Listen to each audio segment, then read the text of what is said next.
Welcome to Simply Happy Conversations, a podcast that teaches you how to create a clutter-free, functional and simply happy life. I'm Narelle King, a professional organiser who supports families with practical steps to simplify their lives and create a more organised home. I'm passionate about supporting neurodivergent families and individuals like myself. Every fortnight, I also share guest conversations with experts passionate about the future of our home, health and the planet, which will provide you with actionable takeaways to create a more organised and happy life. Today on the podcast, I'm talking with Courtney Hartt from the Scariest Hood, a website dedicated to making parenthood a little less scary by offering research-based strategies and personal insights from her life. She shares the benefits of an organised home and also some practical organising tips, including outfit planning for a smooth running morning. This conversation is a video recording that you can also watch on YouTube. Let's jump into this Simply Happy guest conversation.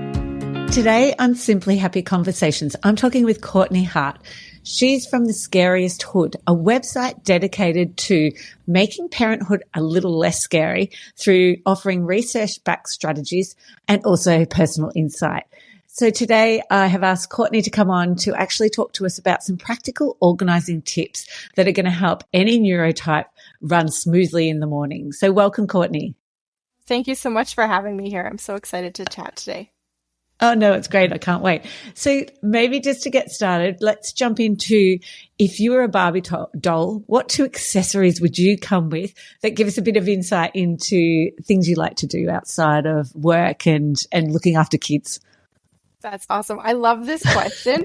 And I'm pretty sure that depending on the day, my answer would change. But today... Oh, really?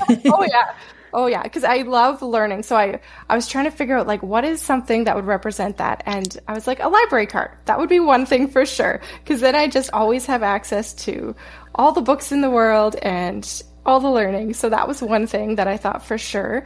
And then the other one I've been debating, can I have 3? Is that okay? Oh, definitely. Of course you can have 3. Okay, so then the second one would be a yoga mat. I love doing yoga and mindfulness stuff. And then the third one would be like hiking shoes, because being outside in nature, especially in the woods, is like, that's my place. That's my calm place. So well, I relate to all 3 of those. And I did add in for myself was a Thermomix, just because I love cooking and making it simple. But yes, I relate to all of those, especially the hiking. I've started to get back into it. Have you got a favorite hike that you've ever done? I'm from Canada, so some of the mountains by near where I live are just, it's my favorite to just go exploring in the mountains. Oh, I've never been to Canada. I'd love to go over though. The walks and the beautiful scenery. It looks amazing. So if I could come over to you and I was a professional organizer organising your home, is there an area that you would love some help with? Oh, 100% papers. I'm like a pack rat when it comes to papers. I never know what I should get rid of and what I should keep. And so, yeah, I end up with stacks and stacks of papers before I finally get to organizing them. So if I could have someone come in and help me with my papers, that would be the best thing ever. Oh, and it's the hardest one. And a lot of people do put that to the side because you can't really see the results as much as you could see a beautiful pantry or a bedroom or a bathroom cupboard. So yes, it is something that people leave and can do, but it's just then it builds up over time and it's more overwhelming to get started with, isn't it? That's exactly it. And especially if you're like me, where you have an office where you can just kind of close the door. Out of sight, out of mind, right? Yes, definitely.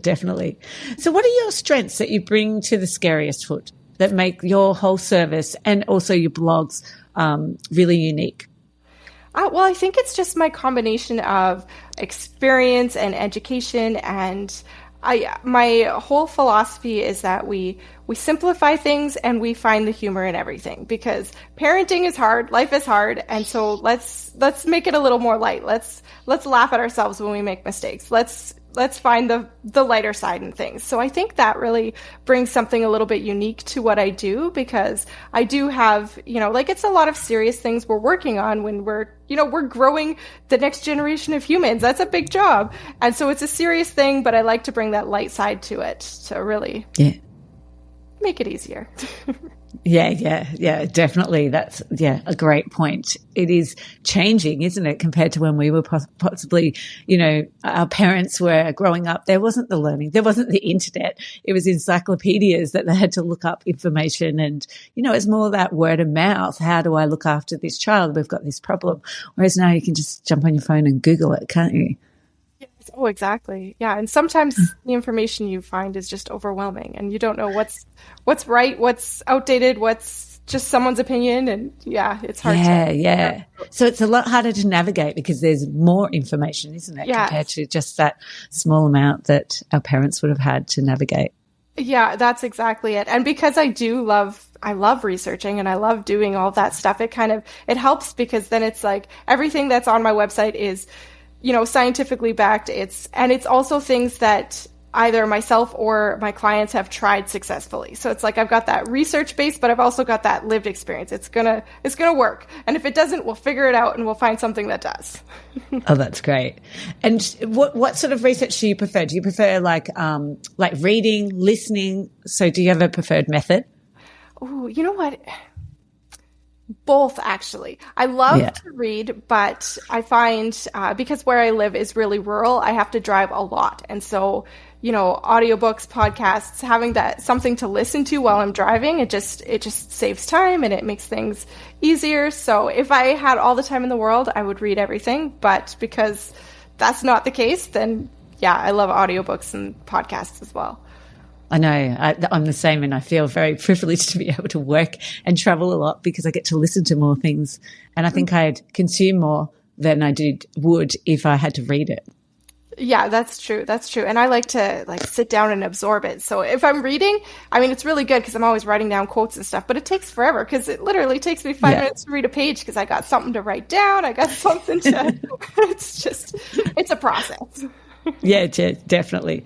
So what are your tips then for if you've got a neurodivergent child and you're wanting to help navigate that area? So give us some tips that you have used yourself or clients have used, because that is one area that you like to focus on is neurodivergent children and families. So what are your tips? So my favorite tip, this is something I actually used with one of my own sons who is on the autism spectrum, it was specific for getting ready for school in the mornings. I really like to encourage my kiddos to be independent as much as they can be. And so it was overwhelming, all of the things that you have to do to get ready for school. And so what we started doing was every Sunday would be laundry day for him. And we would wash his clothes, and then we would sit down together. We would look at the weather for the week, and then we would pick out his outfits for the week. And so in his dresser, I actually had labels: Monday, Tuesday, Wednesday, Thursday, Friday, and everything would be, he picked it, but it was all stacked nicely. And so first of all, it was organized, but second of all, it gave him that independence because all he had to do was find the day of the week, and that was his clothes for the day. He didn't have to go through all of that. Oh, well, what do I want to wear today? Maybe I want to wear shorts in the middle of winter and that's not okay. It just took all of that away, and it made it very, very smooth process for going through that morning routine. And then as a bonus, I was no longer finding his soccer socks in the laundry every single week, even though he hadn't worn them because it was the middle of the winter and we don't have soccer in the middle of the winter. So it helped me as a mom, but it also helped him get that independence and that organization. And that was one of my favorite things we've done. I love how you use the weather as well, because that's really important to be able to choose. Like for us this week, it has been like 20 to 22 and it's the middle of winter here. So generally it's probably about 12, 14 degrees. So it's just this ridiculous week of hot weather. And so if you were relying on, just going in, I could imagine there was a lot of kids this week at schools that were dressed really inappropriately because it is the middle of the winter. So definitely considering the weather for the week is a great idea as well. It just makes it so much more applicable to when you're older, right? Because then it's like you've got that as a habit from however little that, I should be considering these things. Because sometimes, when we're in a rush in the morning, we're not thinking about that. And I don't know, my house has a lot of windows on one side of the house, but not on the other. So depending on where you are in the morning, you might not even look outside and realize that it's pouring rain. But at least if you've looked and there's a chance of it, then you're, more prepared for it. Definitely. And because neurodivergent children do find it hard to understand what it's going to be like outside, maybe not quite tuned into the interoception around cold and hot. So it's great to have that little bit of help to build that skill. Exactly. So do you have any other tips that for parents who have neurodivergent children? Yeah, like specifically around organization or even just raising them. Yeah, definitely. Okay. Yeah, anything. Hey, I could talk all day, but we're not going to do that. You know what? My favorite thing is just to remember that behavior is communication. Super simple, but just always remembering that and, keeping that in the back of your mind that my child isn't trying to be bad or defiant or any of those things. They're trying to communicate something to me. Whatever it is, it's always about that communication. So it's like, as parents, we need to put on our detective hat and just try to figure out, okay, what is it that is not working for my child?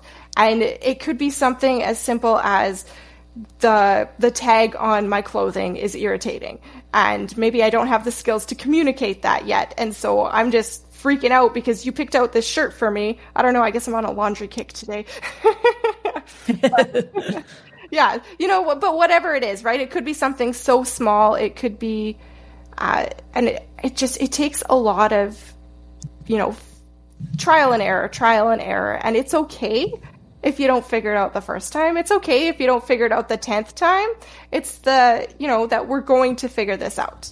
We're going to get there eventually. And that's a big thing, I think, for a lot of people, that we have this whole, I just don't know what's going on, right? And you kind of Yes.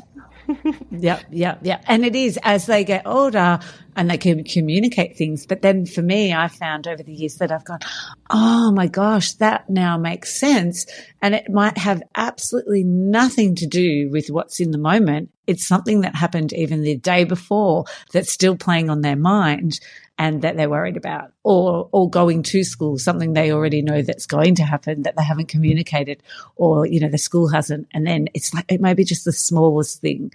We had a tummy ache the other day and it was like, really? I don't think you do. And then as we unpacked it, I found out, it was an essay they were writing for the end of this book that they'd been reading. And that's what the actual sickness was, actually just anxiety. So yeah, it's always those questions, isn't it, to unpack what's going on. Oh, exactly. And especially anxiety. So many people, they feel it in their tummy, or they don't realize it's anxiety because it's, I have a stomach ache, or I have this or that, right? And so, yeah, just being aware even, and having that allowance. So again, like with my own son, he gets very anxious about things where I have a stomach ache. So it's like, okay, well, you can stay home from school today and we'll figure out what's going on. And I know you can do this. And so we're going to get back to school the next day, right? It's like, I'll give him little allowances, but if you allow it to, happen over and over again, then you're almost feeding into that anxiety. So it's kind of finding a way of recognizing, yes, like absolutely, this is what's happening, and giving that kiddo encouragement that you have the skills, you can do this.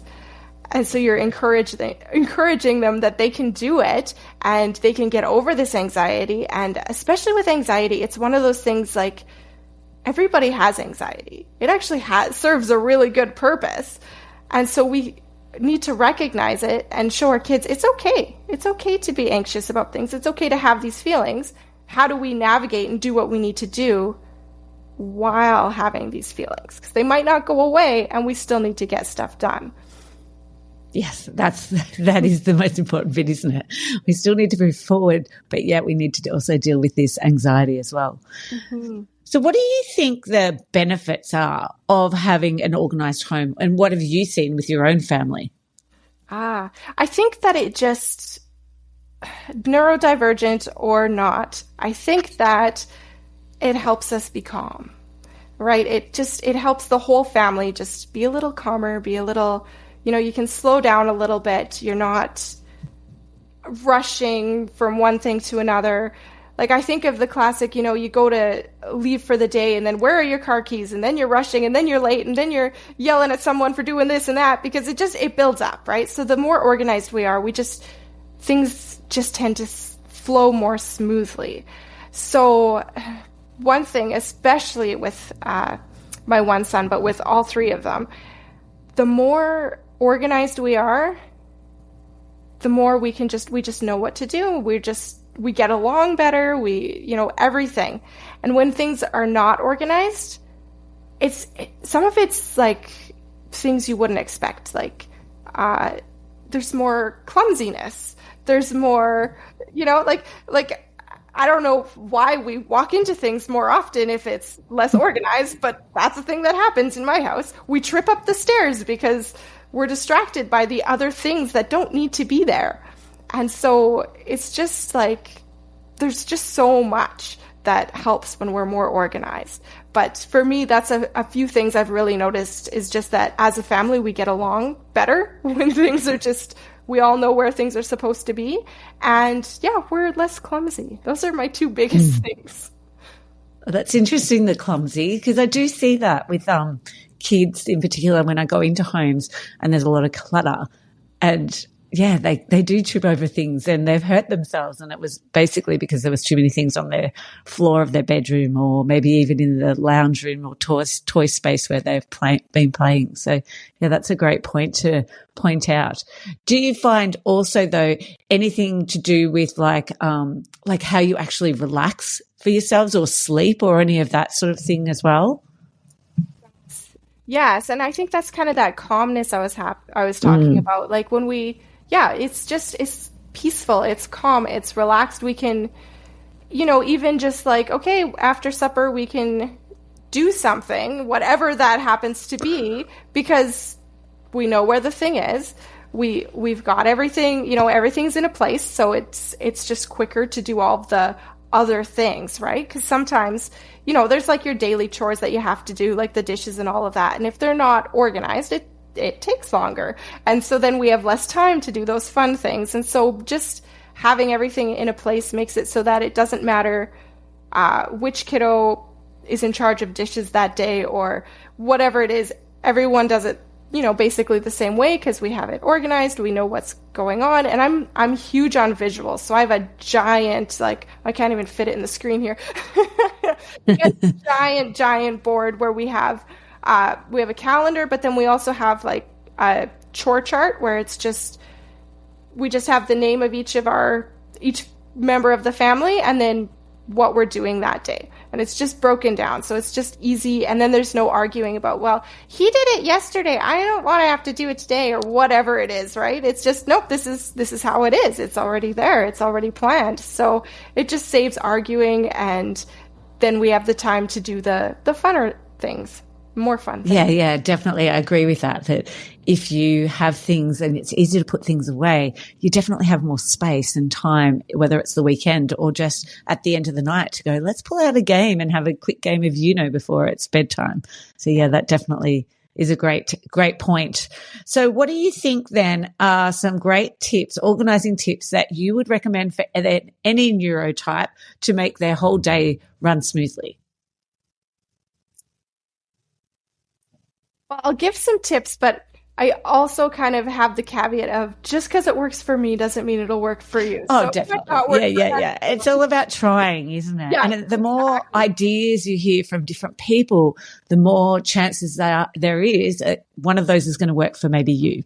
That's exactly it. Kind of as I've mentioned before, I love visuals. So my house, visuals is part of organizing. So right when you walk in my house, I have my calendar, and so we know what's expected of the day. So it's the first thing we see when we walk in the house, but it's also kind of the last thing we see when we're leaving. And so it gives this sense of kind of knowing what to expect, because it's the unexpected sometimes that causes those big blow-ups or those big, like, what's going on here? So I always like to have things planned, and to me, planning is kind of part of organization. As much as it's not like the physical part of it, it's still, right, having that plan helps you to, I guess, keep your day organized. And then just knowing especially when you have kids in the house, what are the must-dos? What are the I just would like to have done? And what are it's a bonus if it's done, right? Like just kind of having those in order. So for me, when my middle son was in kindergarten, a must-have was he had pants on. I would like was they were on the right way. He likes to put them on backwards. And so that was something that I just had to learn to, you know what, it's okay if they're on backwards because they're on. So that's the win. So, That's a great example.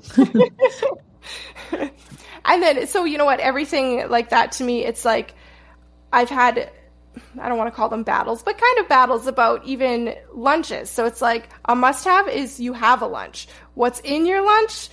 That's more where there's some lenience. Okay, so you only have goldfish crackers and I don't know, a ketchup sandwich. Sometimes there's some strange things, but you have food. Yeah. So it's, you know what, and it's just like going through your day and knowing what the must-haves are and making sure that those are met, and the rest is just like the icing on the cake. So yeah, it's just like reducing the demands, isn't it? Having a low demand family. Like we've actually introduced in our family at the moment a low demand meal plan for one of our kids at nighttime, which means he has a choice. He came up with 5 choices of dinner and he just chooses from that in the morning to tell us which one. And it's made a big difference by just taking away that. He'll still eat at the dinner table with us, but it's what he wants to have.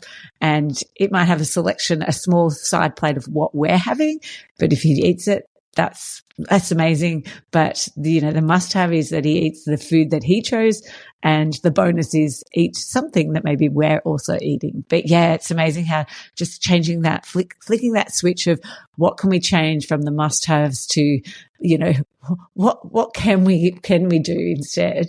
Makes a really big difference, especially in particular in a neurodivergent family, doesn't it?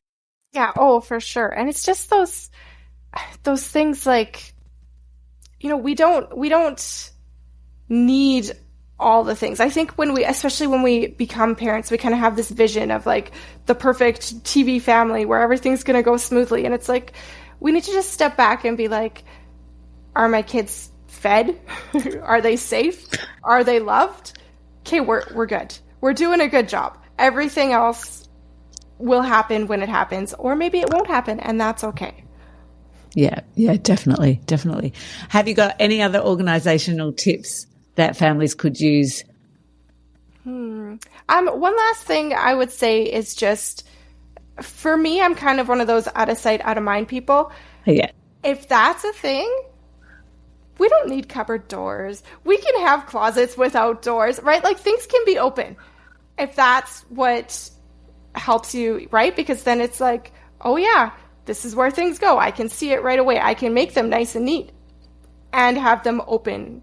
So yeah, even like our board games, I can see them all here. Like they're all open, but they're nice, right? They're neat because they're stacked and we can read all the labels and we can grab one easily, but it's open. Whereas if it was a closet, kind of like my office with my paperwork, it would be really easy to just shut the door and I know it's in there somewhere.